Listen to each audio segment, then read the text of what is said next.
Yo, what's up, everybody? This is Keith, Alex. and you're listening to Sick of Talk. We're going to do something a little different today. We're going to listen to multiple songs. We're going to do kind of a tribute episode to the life of one of my favorite bands, one of the most important bands in my life that I wasn't in. Wait, you weren't in that band? A lot of people think I was. I hear it all the time. All the way to the West Coast. I was out with the Yellow Stitches on the West Coast, and Martine from Terror, Skinhead, other bands said to me, "When's Hammer Bros playing again?" I'm like, I don't know. You ask them. Like, you weren't in that band? I'm like, nope. And I'm like, and what would have led somebody on the West Coast to think that I was in that band? I was never even out there with them or anything. I guess I just moshed up front so much. It's a Mandela effect where That people thought I was in. We haven't even said the name of the band yet, have we? Yeah. Oh, no, I did. Hammer Bros. I slipped it in when I quoted Martine. Hammer Bros. That's gonna be my thing. Yeah. Hammer Bros. Am I even on that screen? That's a little camera. Yeah. There's my hand. All right. Can you see me? Professional production. So yeah, we're gonna rip through. We're thinking like one song per record. I did just notice that the demo isn't on Spotify, but I believe they re-recorded. Yeah, A New Beginning was the song on. It was a New Beginning and the All the World's a Stage song. What was it called? My Playground. There it is. That's on the Vitality as well. All right. Oh, and I forgot that there was a Cro-Mags cover on here. Don't Tread on Me. Interesting. No. But Dude, I'm so gonna, many bands used to cover that. That's like the prime Yeah. era of covering that song. It's such a good sing along. So like, I don't know about you, but when I used to pick a cover, it was like a cheat code to get the crowd into the show. That was my thought. It wasn't. It was always songs I liked, but that is the common thought. I'm in the minority where I'm just such a nerd. Yeah. That I want to do covers that no one's gonna care about. And they always go over like a wet fart. What's the what would you say is a prime example of that? Well, like a deep cut cover. Yeah, that went poorly. So Alert used to cover Youth of Today Together, which is off like a specific comp that like was Yeah. not like something like that. Right. Like no one ever cared, but we'd cover like Yeah, it's usually Chain like of thinking. Strength. It's Thinking Straight or Break Down the Wall. Yeah, exactly. Or like pretty much so many other songs. Yeah. It's not that. But like we would do like Chain of Strength, True to Death, and it would Yeah. Ultimate Pylon. Yeah. Or Judge. Like So Be It used to do that. That was such a good cover when they did it because they were like a hard band. or like So they, Fed Up, Judge. Everybody used to cover Right. Judge Fed Up. Yeah, I've done it. Yeah. Perfect. I think the first thing I'm going to play real quick is A New Beginning. And we're probably not going to listen to whole songs, or maybe we'll just edit out some of it after. I don't know, but because we've just never done this version. And also, I think that camera's going to die. So if there's some weird blip, it's because the camera died. What do you want from us? Yeah, we're not professionals. This is a retail employee, and I sell houses. We don't know how to use technology, okay? You don't know how to use technology. Actually, yeah, we were just making excuses for why we're not good at this, though. So we got to be a united front. All right. Yeah. Not an agnostic front, a united one. This is A New Beginning by Hammer Bros. Oh, yeah, the feedback gets me hyped up immediately. Don't hurt me, please. Again.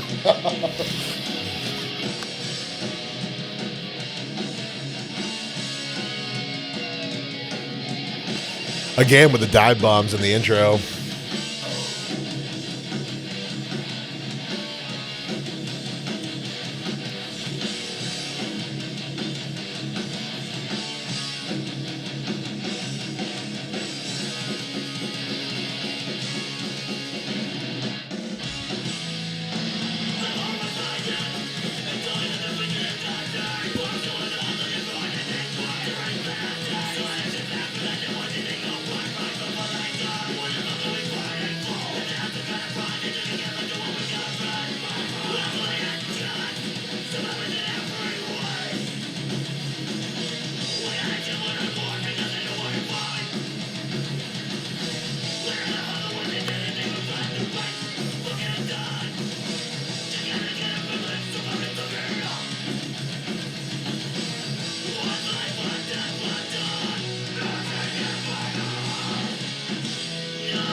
Yeah, I mean, that's a song.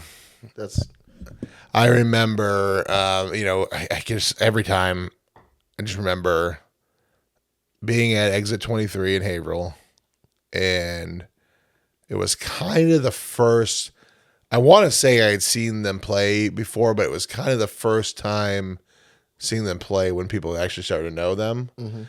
And sitting there going, wow, this band's going to be huge, which never really came to fruition other than in certain areas because they never really went out and toured, which I just saw Ryan Basil, he didn't play on this, but Ryan Basil was guitar player for most of the, I think he joined shortly after this, if I remember right. But we were talking about how like the fact that they never did tour actually probably makes them more legendary, like because it just never became a job for them. There was never a watered down show. There was never a show they didn't really want to do, because they didn't tour, They definitely played Western Mass quite a bit, especially when I first started going to shows.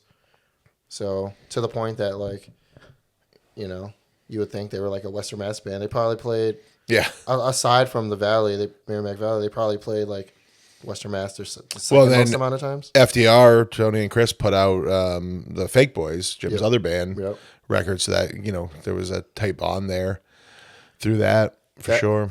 That's very like, that song is very like, I don't mean it's a derogatory term because it's a great time, but it's very like mid 2000s. You know what I mean? Like you get like it's a strong vibe. It's just like very sing along. You very you say that when you say mid 2000s, like what bands would you be referencing? I don't know, stuff like Have Heart, Champion. See, that's where I thought you were going. Yeah, but like this was before Have Heart.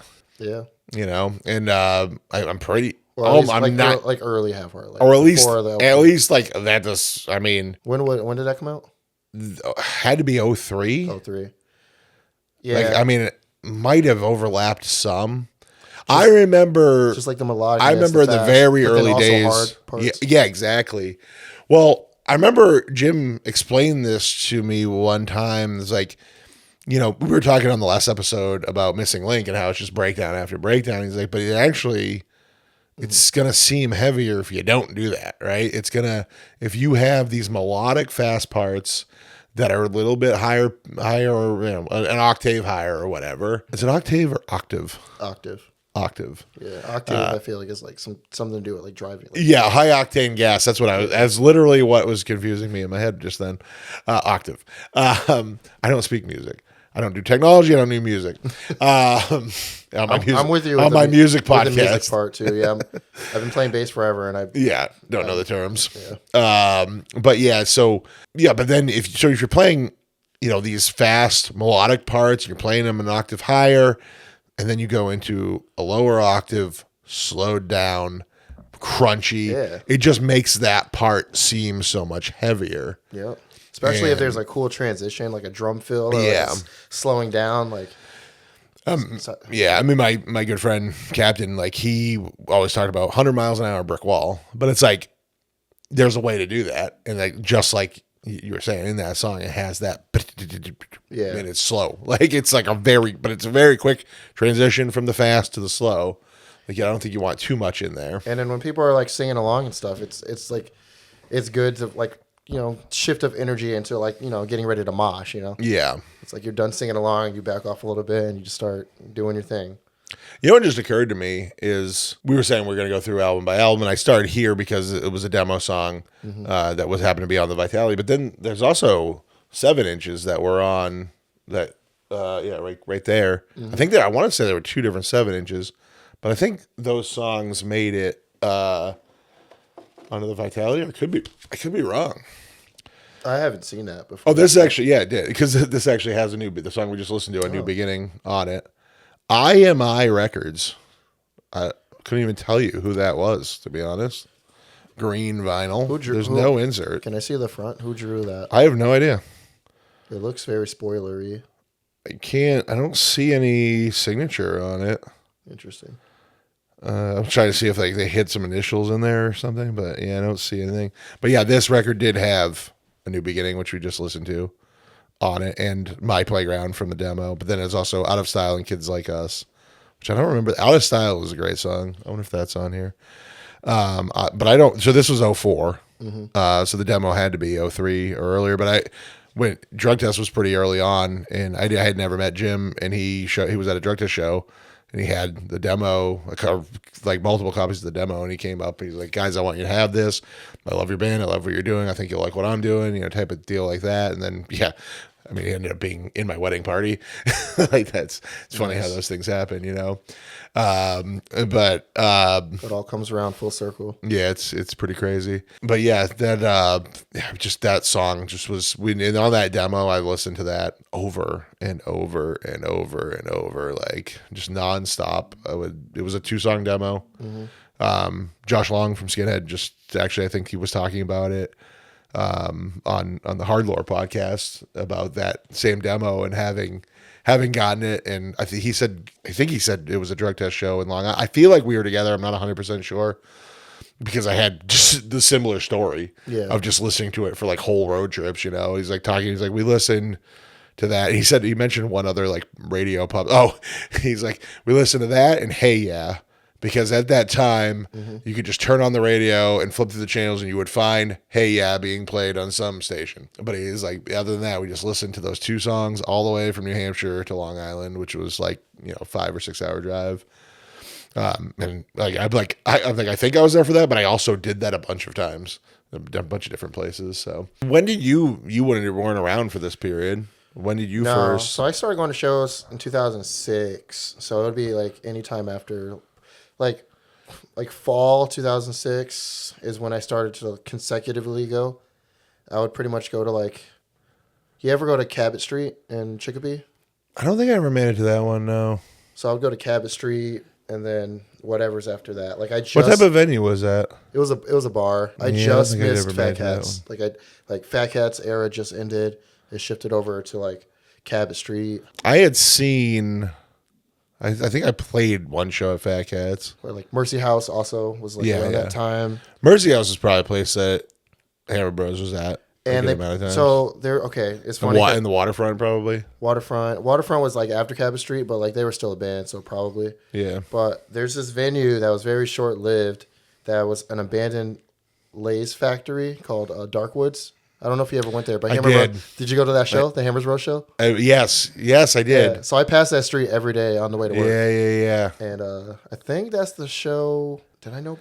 I met Big Mike because he always sell records there, and you would think he was in the band too because every Hammer Bro show, people get me and Big Mike confused. He was there. It happened for a long time. Oh, really? I don't know if it necessarily would now because like now I have like thick glasses and a beard. But you were in the band, so like yeah.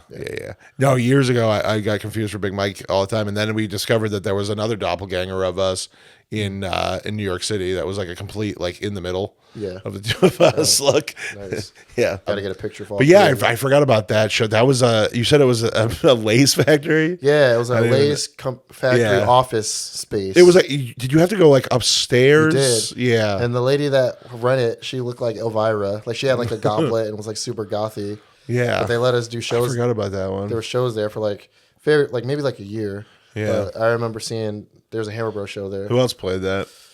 I don't remember. I kind of want to look it up right now. Yeah. Well, I mean, where do you look it up? You did this earlier. Return the Bit. I don't know that. Sometimes I just type in, I'll go to Google and I'll type in like Hammer Bros. Yeah.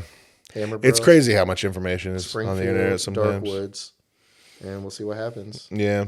And it's showing a bunch of Super Mario stuff. Yeah, that is an issue with Hammer Bros. That's also an issue with drug tests, is that you search drug tests and you get actual information on drug testing, how to buy clean piss, stuff like that comes up. All right. I feel like it would have to be like Future Breed or like Return. But I don't think either of them were at that. I feel like that was outside of Dan's travel. Did you see him in Western Mass much? No, I think he moved. He's in Florida. I think he's in Florida now. No, I'm getting confusing him with Justin. No, Zach. Zach Wolf.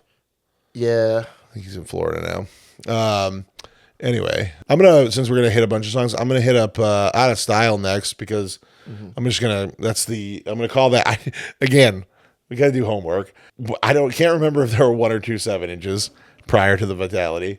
I wish my homie Chris Burnett, shout outs, California's biggest Hammer Bros fan, would probably just know everything.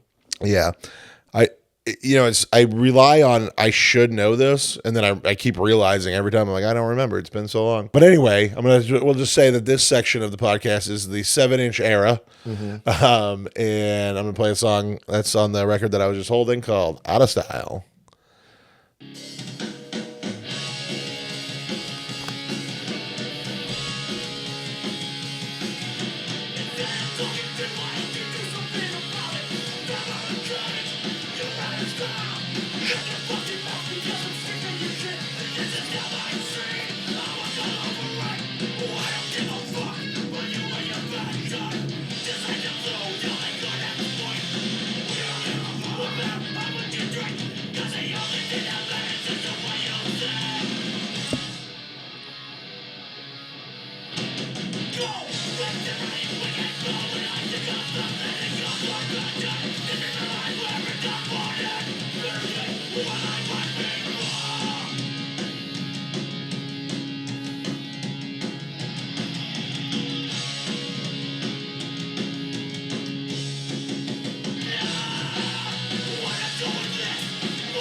Yeah, Out of Style. We switched cameras. There may be some continuity issues here. But anyway, Out of Style, the lyrics in that, to me, are just gold. Instead of talking shit, why don't you do something about it? I mean, have we ever lived in an era where that's like more important for fucking people to hear? Like, seriously. Stop bitching about stuff on the internet. You don't like politics, go run for office, go work for somebody's campaign, fundraise, whatever the fuck. Yeah. Do something in the private sector that changes the thing that you, whatever. Shut the fuck up and change the thing. Yeah. Instead of talking shit, why don't you do something? And it's great. I don't think Jim was necessarily specifically talking about that. It was, a little bit more, tied in with hardcore and stuff, but scene politics. Yeah.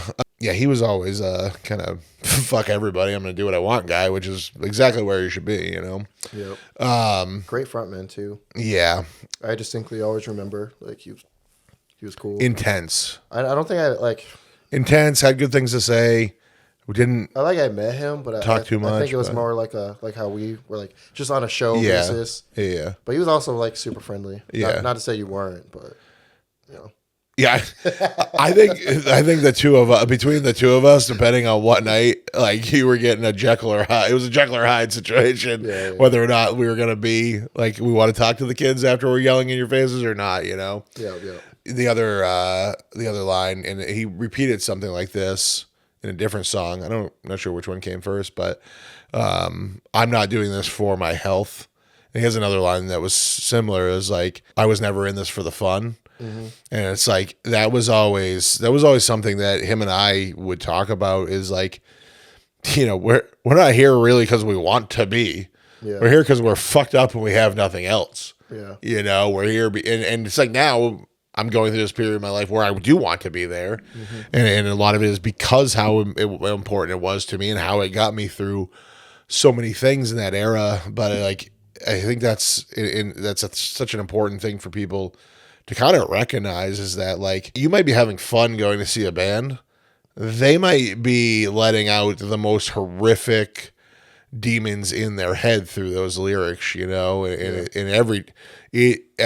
tell you, as the singer of the band, it's very hard to separate yourself from it. You just get right back into that mind, especially, it might be different if you're, like, singing artistically, with, following a melody but when you're just screaming into that mic, when your art form is screaming, it's like you're screaming about that thing that pissed you off again every time. Yeah. Every time you do it, Constantly reminding yourself. Yeah. Yeah. Enrique, you know Enrique, right? Oh, I love Enrique. Enrique's the best. Another podcaster, another known podcaster. Most of his episodes are in Spanish. He let me do an English episode with him. Nice. Check it out. I'm sorry, Enrique, I forget what it's called. Habla español un poquito. Hay apoyos en mi habitación. Llevo ropa interior en mi cabeza. Me gusta robar y comer los niños pequeños. Did you follow any of that? I do, but I always find it funny when people like. I'm not shitting on you because all my gringo friends do it, but when they pronounce like Spanish words like very like White. yes, Yeah. for lack of a better term, For sure. Yeah. What do you want me to do? You know, it's fun. I always try to get into the dialect. I sometimes, yeah. No, I mean, I have no practice. But when I took Spanish, in high school, I only made it 2 years, but like, I tried to get the accents and stuff down, but it's just not natural. It's like, it's practice. But sometimes though, I hear people like try to not do it white. And I'm like, you sound offensive. Yeah, It's like, cool, the classic, like, people doing Asian accents is like, insulting, but it's like, I feel like if you're actually speaking the language, like, and you're trying to do the accent and you're not authentic, it sounds like that same thing of somebody like mocking an accent. I don't know. I don't personally get too hung up on it because I'm a straight, cisgendered, white, upper middle class guy. Yeah, But I know people have issues. oh, it's fine, And they probably should, but I have no perspective. I was making a joke there. I have no perspective on it. That's why I'm like, I don't know. Like I have to rely on my POC friends, the one, to tell me. No, we just talked about Enrique as well. To tell me what's right and wrong. Yeah, too. No, I have more than that. We're not going to play name all the. We're not going to play name all the non-whites Alex knows because that's going even down a worse path. Anyway. What were we talking about? Should we cut that? No, we talked about Enrique. But we were talking about Enrique's singing. Oh, the reason I brought up Enrique, we never even got to the reason I brought him up. We just went down this thing that he's going to tell me is offensive.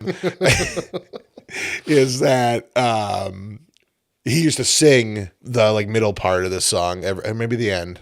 I don't know. He used to sing every time he was there. He always sang it. I always love when you have that like scenario, like of a person that's like they didn't record on it, but they're just the person who sings that spot. Yep. It's fun. My friend of mine from high school, Dickie Love, he went by for years. Main guy. He was at the Haywire show yesterday. That's a great nickname. Yeah, he was at the Haywire show yesterday, and he's been doing every time Haywire comes up to Maine, he keeps doing or I think he was at the Palladium show recently too, but he keeps doing like the same part. I can't remember which one, but he's like, but he told me, he's like, I feel entitled to do it now, even though there's no real reason for me to feel that way. Hey, it's your part now. Yeah.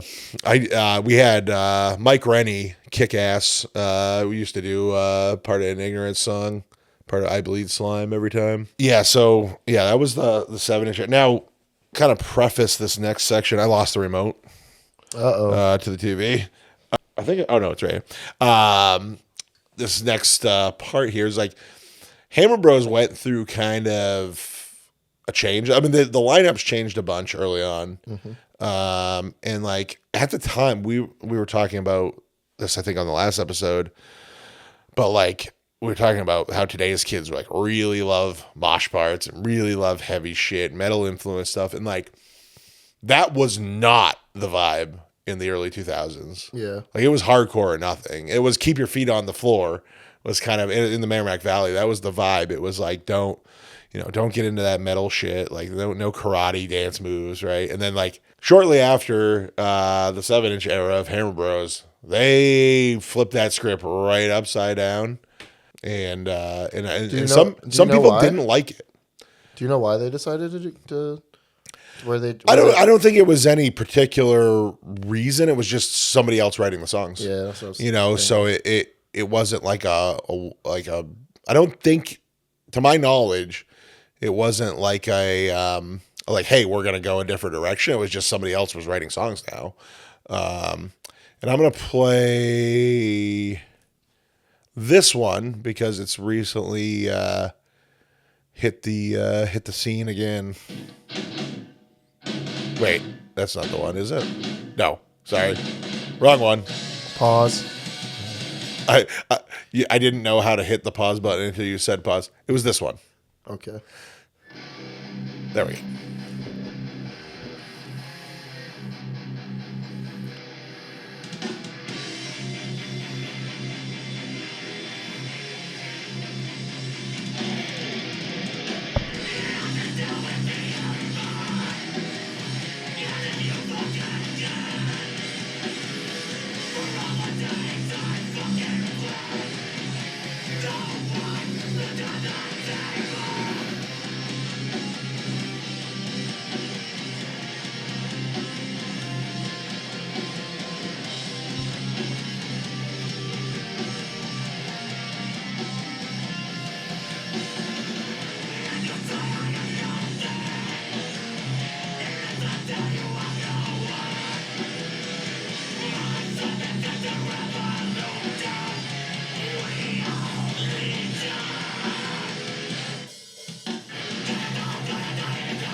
For sake of time, I'm just gonna cut it short here. We're go if you want to finish listening to it. Go on your own Spotify. Or Apple Music. Or I just YouTube, pulled or Tidal. your title me. Honestly, a lot of people are putting a lot of respect on Tidal now because every other place fucks over artists. Yeah, actually, I had somebody on the other day who's a musician, not from the hardcore world, and he said the same thing. He's like, respect Tidal. Yeah, I don't. He's like, I don't use Spotify. I thought of you. Fuck Spotify. A lot of my friends are like starting to do that. And I was like, Yeah. oh, Hey, I was ahead of the curve, and I can tell you the year how far ahead of the curve I was because I got it because I was training to do a marathon, and I had a smartwatch, and the only app that would work on my smartwatch, because I'm not an Apple guy, it was a Samsung. The only app that would work on my smartwatch was Tidal if I did without my phone in my pocket, so I could leave and go on a run and listen to music through my earbuds from my watch directly without having to have my phone. So that's why I ended up on Tidal. And then once I built playlists, I was like, I don't want to swap. Yeah. Every once in a while, I'll stumble on something that isn't on Tidal, that's on other streaming platforms. I pulled these records out again because I was like, oh, you know what would tell me if these are different records is the Matrix imprint. And they are different Matrix imprints. So I think it is. There are two different records. And I'm at a loss for what's on the other one if they are, in fact, truly two different records. Yeah, no, they definitely are because this one. You'll just have to play them. No, I don't have. I have a record player, but I don't have a stereo to plug them into. No, they're definitely two different records because this one is on FNS. It has FNS in the inscription, and this one was on a record label called IMI. So there's two different records. I don't know what record this is a test press for. Somebody tell me. It's got the spray painted cover. Chris, tell him. My friend Chris. Yes, Chris, hook us up. I want to see him like next week too. Well, if he doesn't get back to me by then, he won't because we won't have this out yet. Ask him.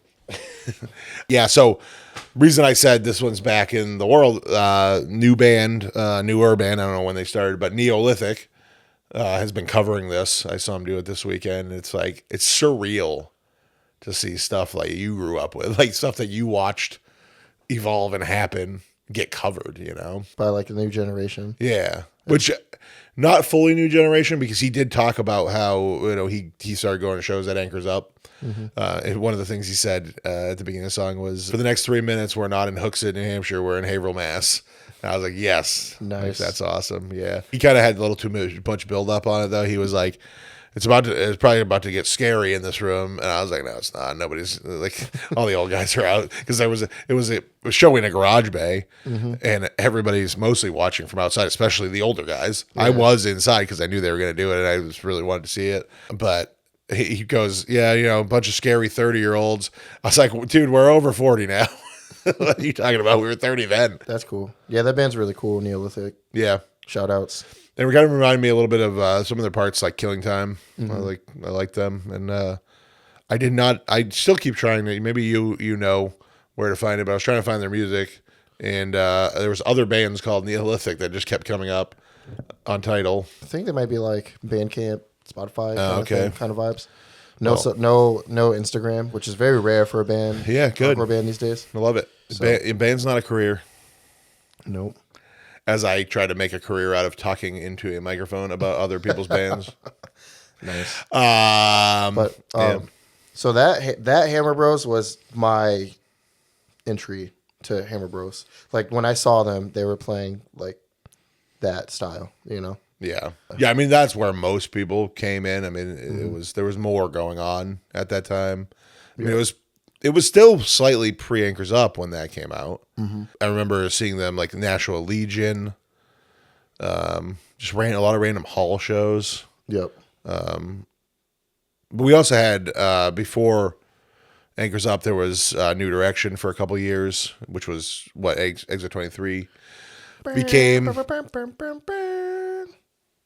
Oh, New Direction. I had already forgot I said New Direction. That might be one of the next songs we do. Yeah. So, yeah, they just got heavy. I mean, there's no... anytime that people come up with, like, top 10 best mosh parts, like, half of them are on this record. Yeah. Like, to me. I don't understand what people are listening to.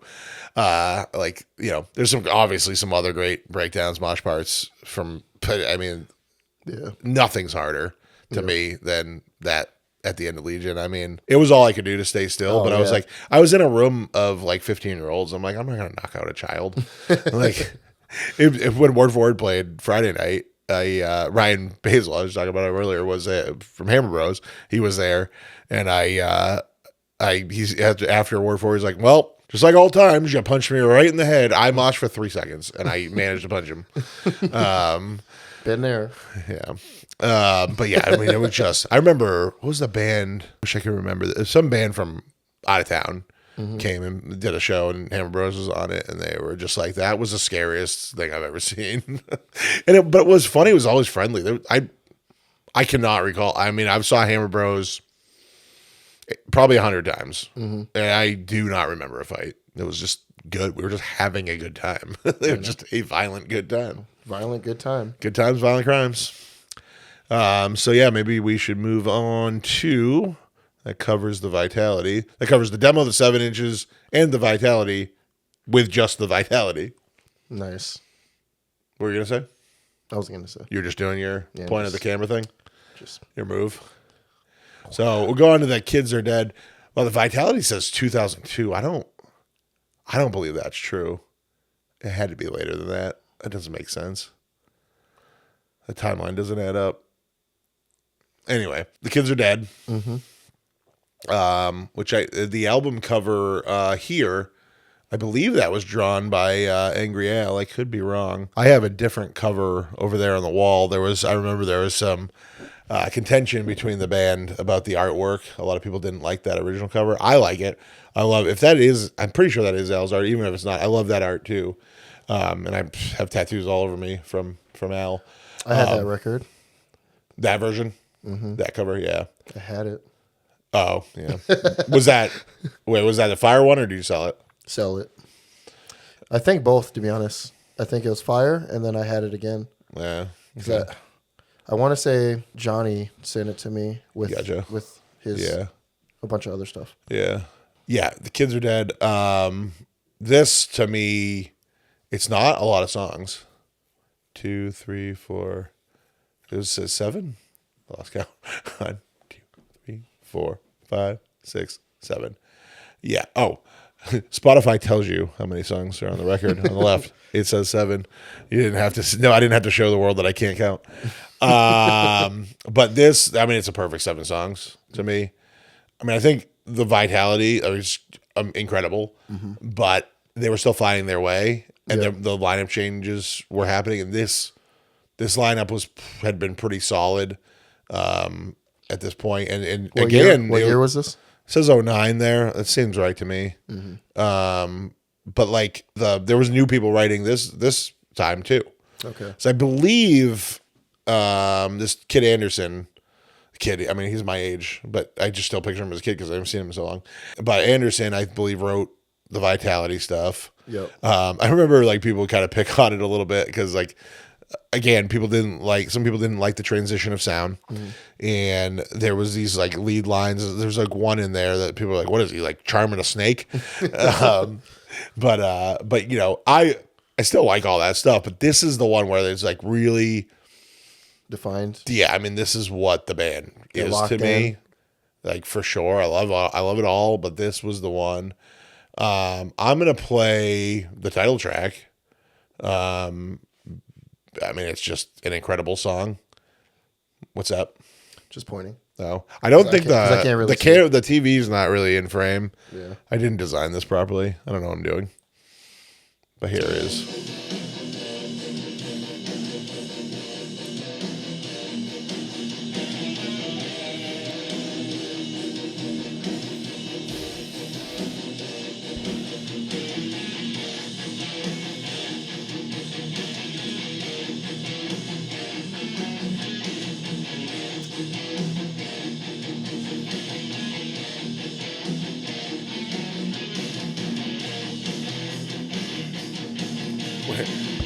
Both air drumming at the same time.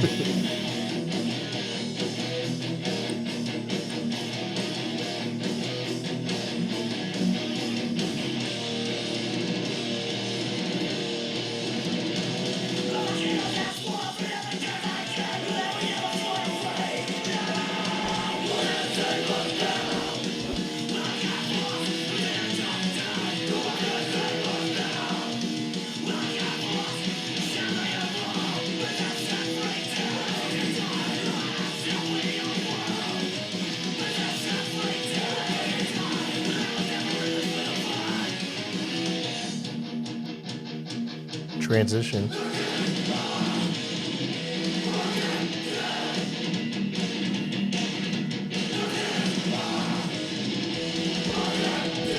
Shout out Johnny Limit coming up.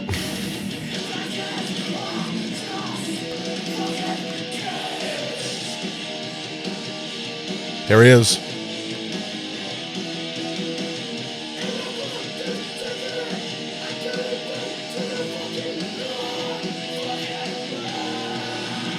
That scream is actually Jay Moss. Oh, really? I'm pretty sure.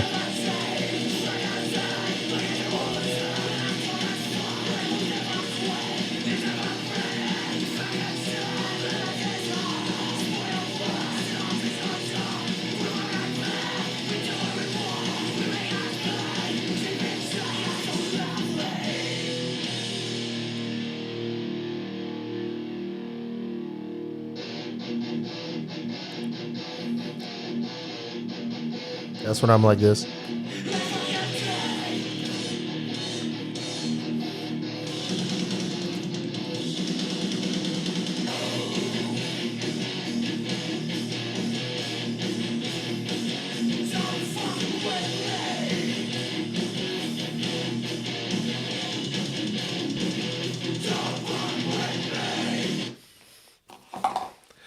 I'm actually in those gang vocals.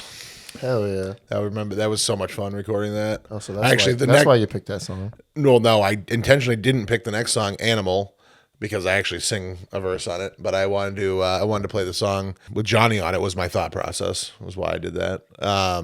But also as a title track, and also fun. And I also referenced it earlier. I was never in this for the fun. I forgot which song that was in, but fun little fact about the end of that there, don't fuck with me, which is like obviously a generic phrase, but like that is actually tribute to Jim's dad's band, PTL Club. Okay. So a lot of people don't know.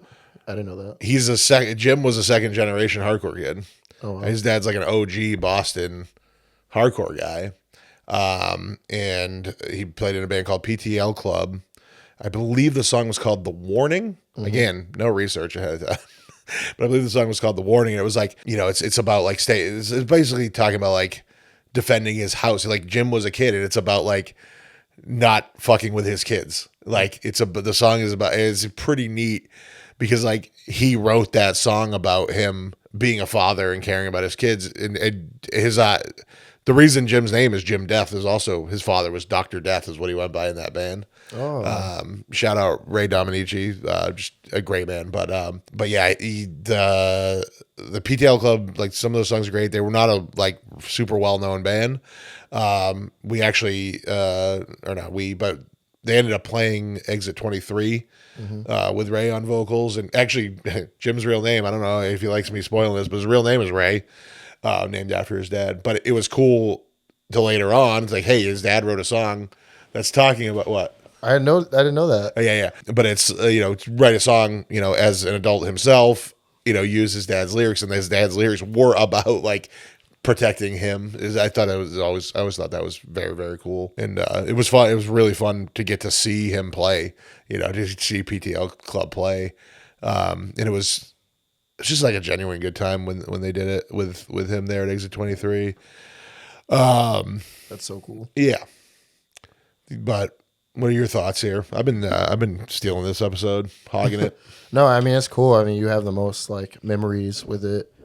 Like, mine was just, like, they were an important band because they played Western Mass a lot, and we loved Hammer Bros. Would mosh all the time.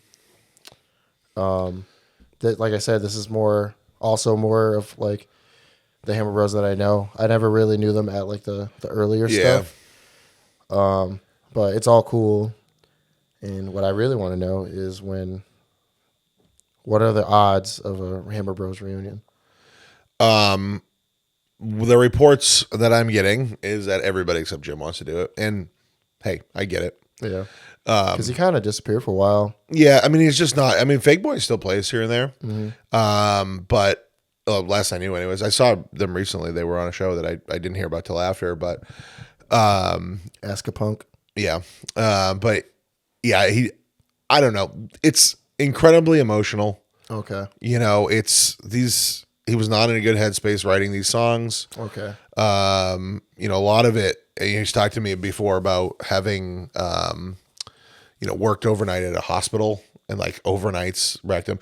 I think it's an Animal. It's like Walk with the Dead, Sleeping for Fun or something like that. Like it's like a lot about being up all night and how crazy it makes you. Never see, Walk with the Dead, I never see the sun, I think is the lyric, but, it was a rough time, and I think, and again, I've talked about this before, but it's like, as the singer, if you're writing, you're spilling your heart out, you're writing about the things that make you upset, angry, sad, depressed. It's like, do you really want to relive that over and over again?